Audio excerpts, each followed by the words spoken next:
yıkıldı yalın söz bilin, göğüller yıkıldı yaman söz bilin.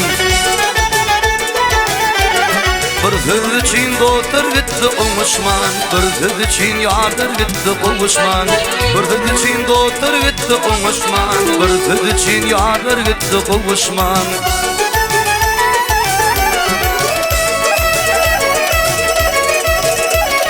Ova bir söz yürekleri buladı, yine bir söz gidenleri donadı.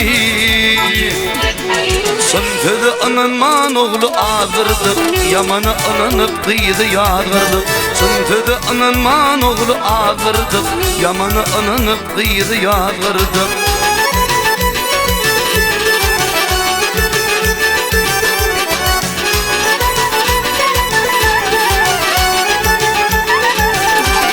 Doğun ağrı açtı sözün üstünü, yoksa ornu vardı gözün üstünü.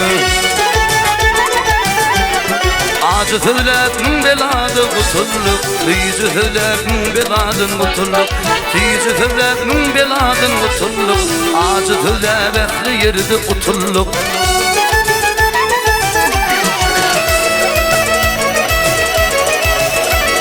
Sözler bizim dünyamızı kul edyen, sözler bizim dünyamızı kul edyen.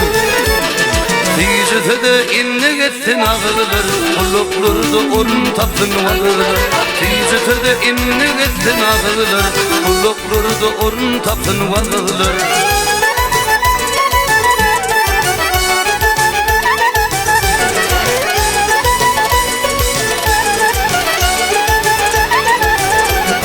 Dilbelalı diş kaladı nakıl var, ehlimizde düşünce var, akıl var. Gelin onu sözünüz verelim.